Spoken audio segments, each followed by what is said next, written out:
ఇప్పటి వరకు రాష్ట్రాల వారీగా మనకు పార్లమెంటు మెంబర్ల సంఖ్య ఉంది. ఉమ్, దాంట్లో కంబైన్డ్ ఉన్నది.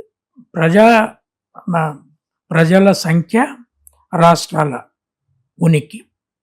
ఇప్పుడు సడన్గా వాళ్ళు అయితే సౌత్ ఇండియా బాగా ఫ్యామిలీ ప్లానింగ్లోకి పోయిన అవును. ప్రాంతం, బాగా అభివృద్ధి అయింది. అవును. ఇక్కడ ఇంగ్లీష్ విద్య కూడా నార్త్ కంటే ఎక్కువ అభివృద్ధి అయింది. తమిళనాడు వాళ్ళు మనకు చాలా పోరాటాలు చేసి కాపాడారు. ఓకే. ఇవాళ సడన్గా నువ్వు జనాభా ప్రాతిపదిక పైన పార్లమెంటు మెంబర్ల సంఖ్య నిర్ణయిస్తామంటే యూపీ, బీహారు, బెంగాలు ఎక్కడైతే బీదరికం ఎక్కువ ఉందో ఉమ్, అక్కడ ఎక్కువ జనాభా ఉంది. ఉమ్, ముందు వాళ్ళను మార్చుకోమనాలి.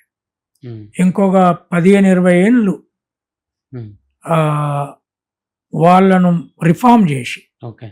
వాళ్ళను కూడా జనాభా ప్రాతిపదికను ఒకవైపు ఇదే ఆర్ఎస్ఎస్, బీజేపీ వాళ్ళు ఎక్కువ పిల్లల్ని కనండి అని చెప్తున్నారు. ఉమ్, అక్కడ పావర్టీ ఉంది, ఎక్కువ పిల్లల్ని కనమంటున్నావు.